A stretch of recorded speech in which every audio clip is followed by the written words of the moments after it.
No slowing down, no looking back, no staying for a while. I'm pedaled down and right on track. I'm ready for this ride. I'm running wild. Say what?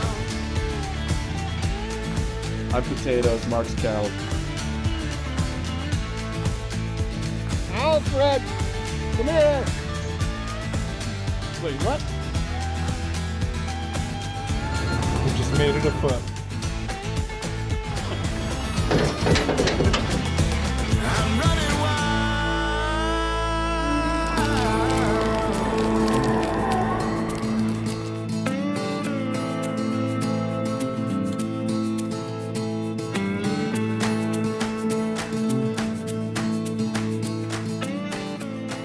So we're running out of fries. My dad is supposed to bring some down in a few hours, but we're not even sure if he's left yet. Yeah, so the only place we know where to get fries is Giant, because we're in the stores down here. So we're gonna run out, and we found them in a couple other stores yesterday, so we're gonna go buy out every fry they have so we have enough to cook up for everybody here at Farm Show.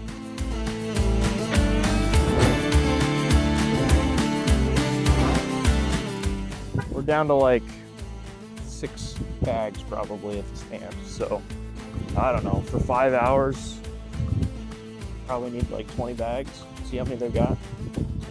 So last time, they're supposed to be in the frozen fry section, like right underneath Alexia. The last store we went to, I couldn't find them in that section. They were in the gluten-free section. They were there, but they were also like really sold out.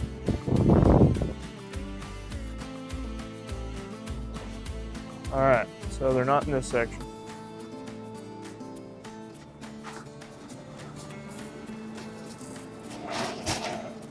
Excuse me.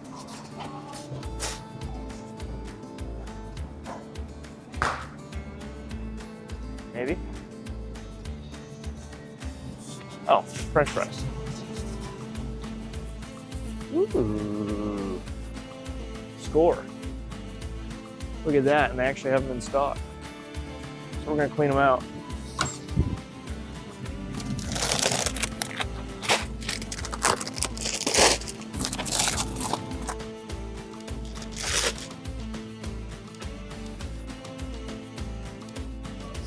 But we brought down, we had 270 bags to start.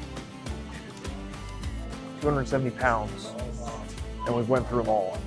I mean, there's like, I don't know what, there's like 25 pounds maybe, 25 bags left there.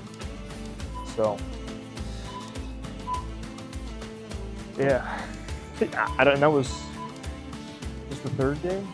Yeah, that was 3 days. And there's 8 days of show. So.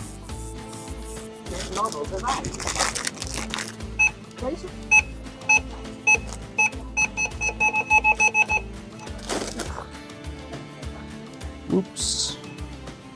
So the good news is this will make our sales look really good from this store. The bad thing is we just had all these people at Farm Show we told to go buy them at Giant, and now there's not going to be any fries because we went and bought them all out.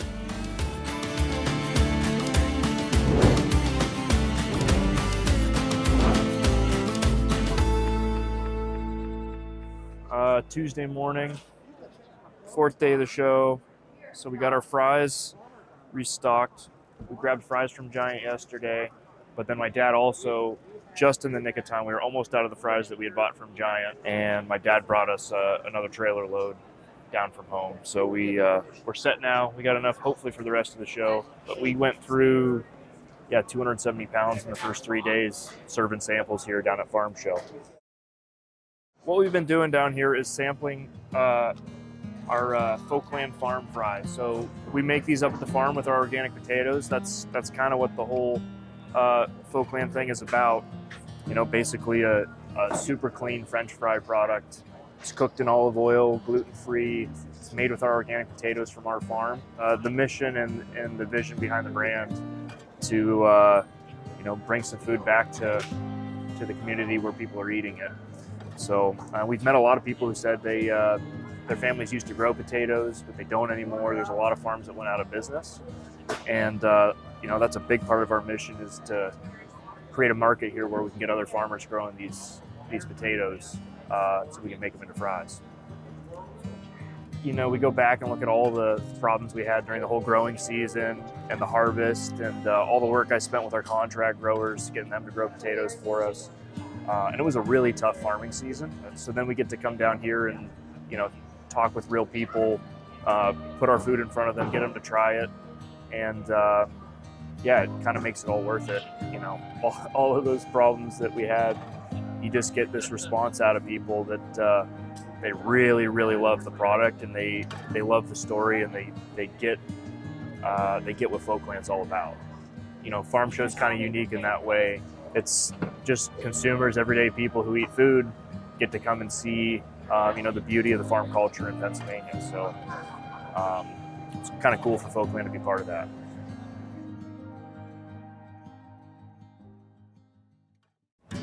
It's starting a little slow right now. It's like first thing in the morning, but literally all day, every day we've been here, it's been wall to wall people, shoulder to shoulder. You can't even walk around. There's so many people. The number I heard is it averages 500,000 people that come to Farm Show throughout the whole week. All the different kind of like agricultural industries from the state come and talk to consumers about what their products and the economy you're supporting by buying natural materials instead of synthetic stuff that comes from imported from other countries, like this hardwood. There's a really great hardwood industry in Pennsylvania that's actually struggling right now because people have gone to synthetic materials, which have a lot of negative health consequences too for you in your home, with VOCs and different chemicals that they put in those materials. Whereas wood is timeless, it looks great forever, and you don't have any of those harmful chemicals that are in your home. Yeah, and this is the classic biggest attraction every year at Farm Show, the butter sculpture. Every year they do a new butter sculpture. It's a 250-year anniversary of our country, so they did a patriotic theme this year. Utterly iconic. He is the monumental icon. Super cheesy. And it's just a cool little thing they do every year. So then we come over to our people, Pennsylvania Potato Co-op. But Pennsylvania Potato Co-op's, I think it's the oldest agricultural cooperative in our country. I forget the year it goes back to, but I think it's over 100 years old. All of the potato farmers in Pennsylvania are cooperative owners. They help market the potatoes for Pennsylvania, and they're the broker. They provide contracts that you can sell potatoes to all the snack food manufacturers and processors that make any kind of potato product in the state. We're members. Any grower with a decent amount of acreage that they don't just market themselves as an owner of the cooperative. They do concessions down here. It's like it's kind of funny, their biggest fundraiser every year is all of their concessions that they do here at the Farm Show. So they make potato donuts, French fries, baked potatoes, whatever. There's about 10 different potato dishes, and they sell those here, and 500,000 people. It's a huge fundraiser for them, and it gets Pennsylvania potatoes out to all the consumers in the state. And there used to be 100,000 acres of potatoes in Pennsylvania. Now there's about 5,000. When there was 100,000 acres, there was definitely thousands of growers, maybe 10,000 growers in the state. Now there's about 20.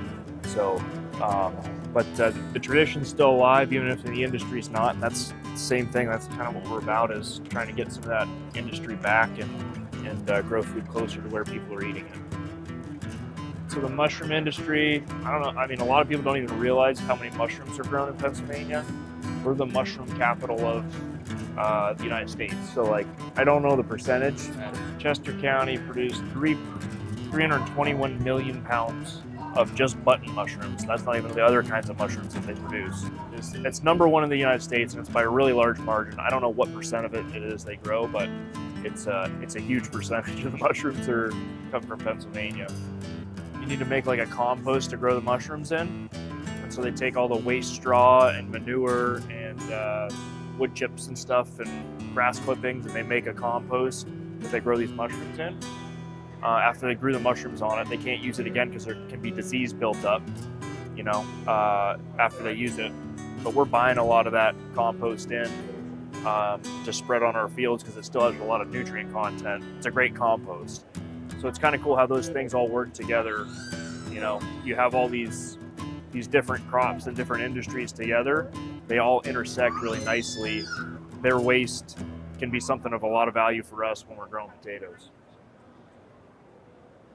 So I like really good cheese, like something that's been aged for a couple of years, or they use soft ripening like a brie, but it's hard to find locally. But these are all products of really high-end cheeses that come from Pennsylvania. They show, I think it's over here. So there's the cheese trail. This shows you all the these artisan cheese makers in Pennsylvania, and they're really good.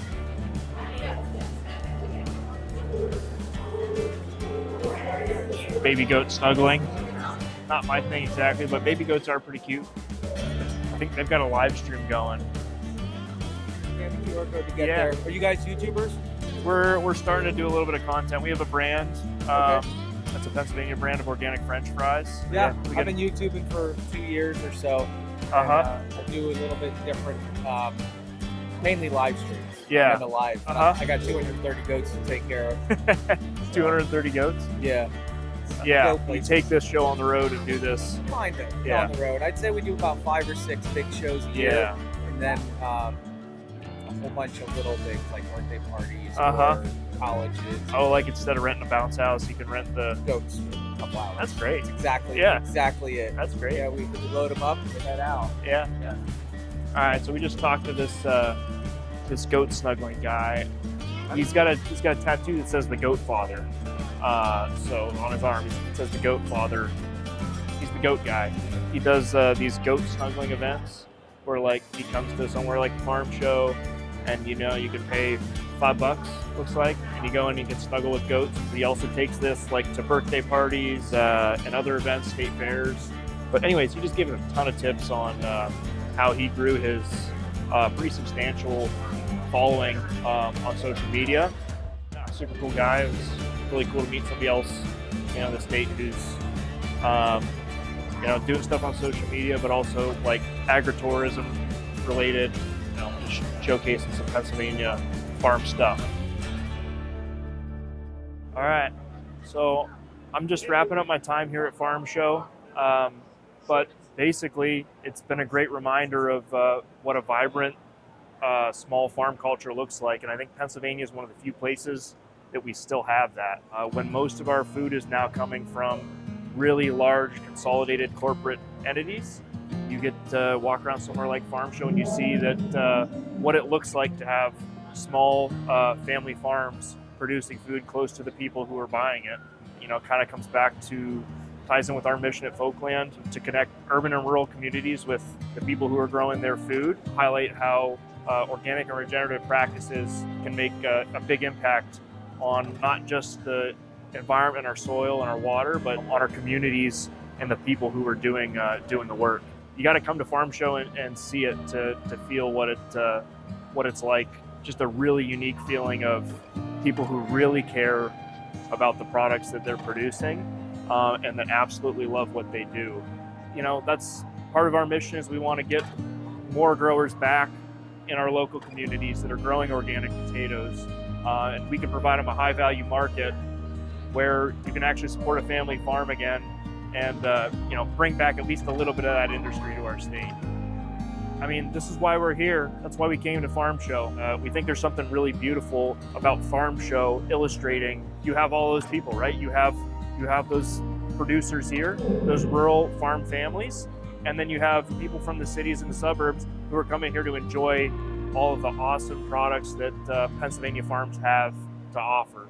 Yeah, and so this is why we're filming this, and this is why you're watching. We want to document what exactly a vibrant farm culture still looks like, and there is no better example than Farm Show. It kind of ties everything very nicely together. It's the perfect place for us to be to show off what Folkland's about.